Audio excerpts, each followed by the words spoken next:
अस्सलाम वालेकुम। मैं हूँ सफदर अब्बास, रिटायर्ड। ये बताते हुए मुझे कुछ ज़्यादा ही खुशी हो रही है, क्योंकि इस लाइफ में को मैं जितना एंजॉय आजकल कर रहा हूँ उसका मैंने शायद तसव्वुर भी नहीं किया था। चंद हफ्तों में ज़िंदगी में जो तब्दीली आई है वो इंतहाई खुशगवार है।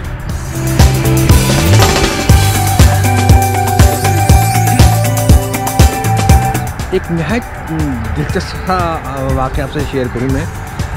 रिटायरमेंट का मेरा अगला दिन था, पहला दिन। मुझे एक बैंक में एक चेक कैश कराने के लिए जाने का इत्तेफाक हुआ। एमसीबी की जौहर चौरंगी की ब्रांच थी।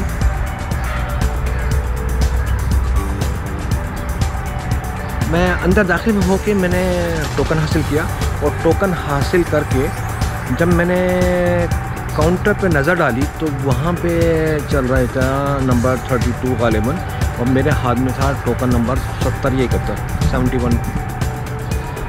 तो मैंने एक लम्हे में हिसाब लगाया कि तकरीबन 40 का डिफरेंस है। ये अगर 1 मिनट भी लगाया गया तो तकरीबन मुझे 1 घंटा लग जाएगा यहाँ पे। मैं ये सोच ही रहा था कि एक बुज़ुर्ग अंदर दाखिल हुए और उन्हें टोकन हासिल किया और पूछा कि मैं सीनियर सिटीज़न हूँ, मुझे किस काउंटर पे जाना है। तो उनको बताया गया कि आप जो भी काउंटर खाली हो आप जा सकते हैं उस पर, और आप क्यू से एग्जम्प्टेड हैं। मैं ये खड़ा देख रहा था। रिटायरमेंट का पहला दिन और पहला सबक। वो बुजुर्ग जैसे ही काउंटर से हटे, मैं अपना टोकन लेके उनकी जगह पे पहुंच गया। कैशियर ने मुझसे कहा कि जी आपका नंबर तो 71 है और अभी तो आपको टाइम लगेगा, आपको इंतज़ार करना पड़ेगा। मैंने कहा कि सीनियर सिटीज़न। कहने लगा हाँ, निहायत ही घटियापन का सबूत दिया। कहता है कि CNIC दिखाइए। मैंने CNIC दे दिया। कहता लाएँ चेक दीजिए, और मैं चेक कैश करा के आ गया। तो मैं समझता हूँ कि ये it was a compliment from him.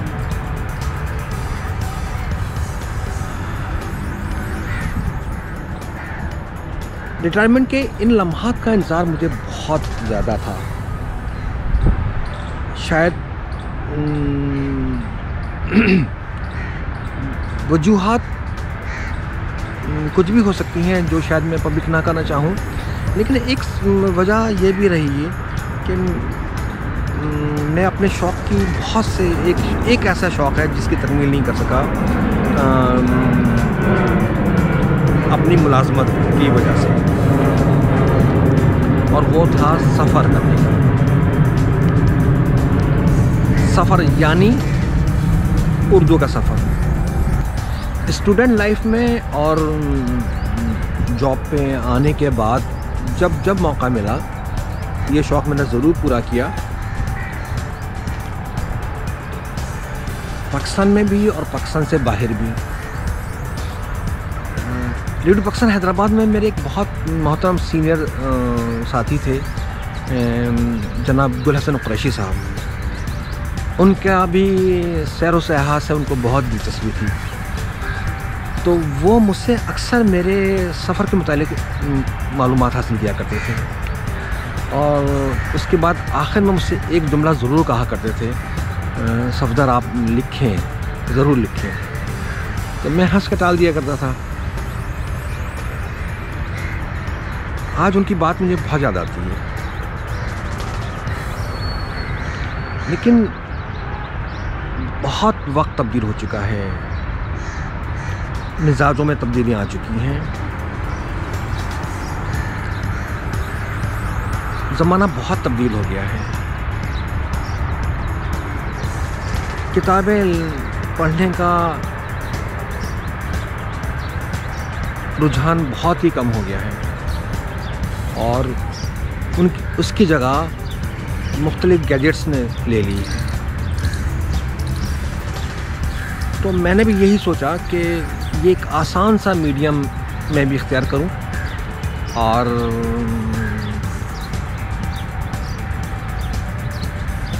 अपने तजर्बात, अपने मुशाहिदात वीडियोस की सूरत में अपने दोस्तों तक पहुंचाऊं। तो गुल हसन कुरैशी साहब, ये वीडियो मैं आपको डेडिकेट करता हूँ कि आपकी दी हुई मोटिवेशन ने मुझे ये करने में मजबूर किया है।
ये मेरे लिए बड़े ऑनर की बात है कि जिन लोगों के साथ मैंने अपने कैरियर का आगाज़ किया था वही लोग आज मेरे साथ इस टूर पे, इस पिकनिक पे हम सफ़र होंगे, मेरे साथ होंगे।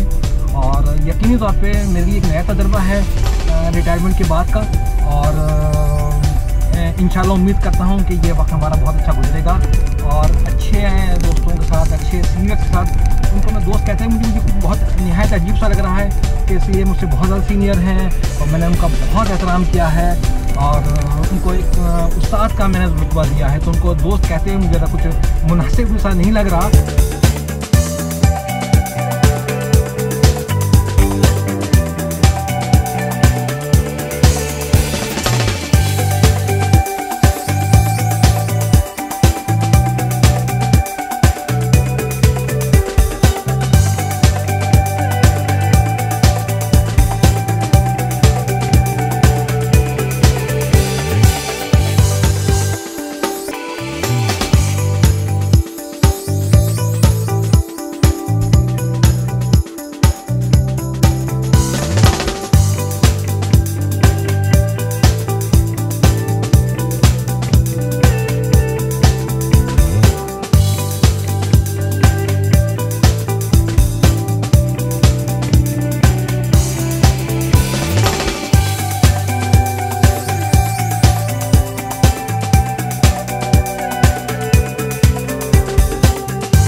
तनवीर इकबाल साहब की आवाज़ माशाल्लाह से जो रेडियो के सुनने वाले हैं, सामीन हैं, वो कभी नहीं भूल सकते। और जिन लोगों को क्रिकेट से शुगफ है, मैं ये अगर ये कहूँ तो बेजान नहीं होगा कि जिस वक्त आप कमेंट्री कर रहे होते हैं तो सामीन ऐसा महसूस करते हैं कि जैसे खुद मौजूद हैं स्टेडियम में। तो सर, मैं कुछ गुजारिश करूँगा कि आप कुछ आज के दिन के हवाले से जो हम लोगों ने तकरीब में मुनक़्क़िद की है, जिस अंदाज़ से यहाँ पे आए हैं, कैसा है आपके तासुरात हैं, क्या कहना चाहेंगे? बहुत कम मौके हमारी ज़िंदगी में ऐसे आते हैं कि जब हम रेडियो के वो लोग जो अब बाकायदा मुलाजमत में नहीं हैं, एक साथ इकट्ठे बैठकर कुछ दुख सुख कर सकें, कुछ शेयरिंग कर सकें। तो ऐसी महफिलें मेरे ख्याल थोड़े थोड़े वक्त के साथ होनी चाहिए। नहायत ही दिलफरेब मंज़र इस फार्म हाउस में, और सुबह का वक्त है, बिल्कुल सुबह सुबह सूरज निकलने वाला है और रोशनी फूट चुकी है कुछ, और बहुत ही अमेजिंग मंज़र है, बहुत ही अमेजिंग सूरत हाल है यहाँ पे ना। परिंदों की चहचहाने की आवाज़ें हैं और खामोश खड़े ये दरख्त एक अजीब नज़ारा पेश कर रहे हैं।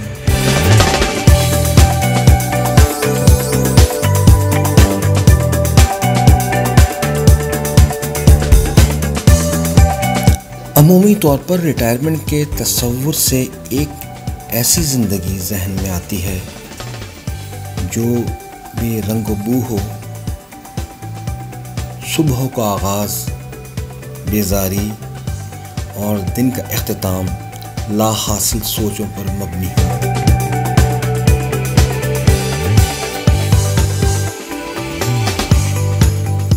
रेडियो, टीवी, सेलफोन का बेतहाशा इस्तेमाल, और इसके बाद भी वक्त जैसे अपनी रफ्तार भूल जाता है। यूं आहिस्ता आहिस्ता इंसान गोशा नशीनी इख्तियार कर लेता है।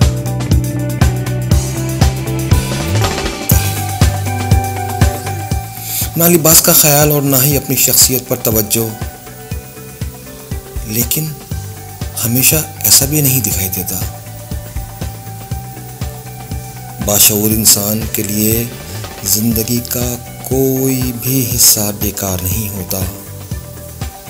अगर मुनासिब मंसूबाबंदी के तहत ज़िंदगी गुजारी जाए तो ये इंसान की छुपी हुई सलाहियतों और ख्वाहिशात को पूरा करने का बेहतरीन वक्त भी साबित हो सकती है। इस बारे में लोग मुख्तलिफ राय रखते हैं।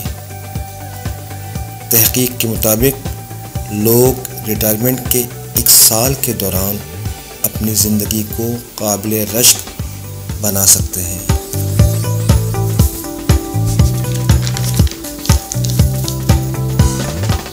वो तमाम शौक़ जो वक्त की कमी के बायस पूरे ना कर सके, इन्हें पूरा करने के लिए मुनासिब वक्त दस्तयाब है।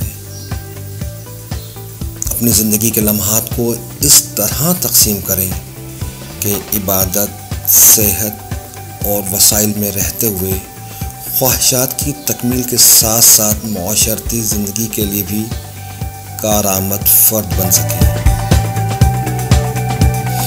कुछ लोगों का मानना है कि यह वक्त अपनी गुज़िश्ता गलतियों, लापरवाहियों के सुधार का भी ज़रिया बनाया जा सकता है।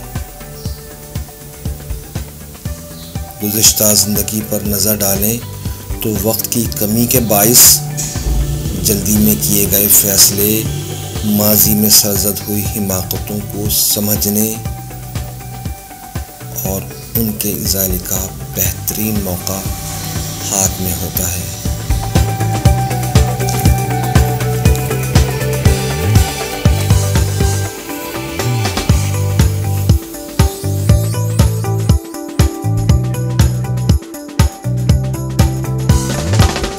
अस्सलाम वालेकुम। बिल आखिर हमारा आज का ये फार्म हाउस का टूर अपने अख्तामी मराहिल में दाखिल हो गया है। तमाम अहबाब तैयारी कर चुके हैं, वापसी की दोपहर का खाना खा चुके हैं और अब हम सब रवानगी के लिए तैयार हैं। तो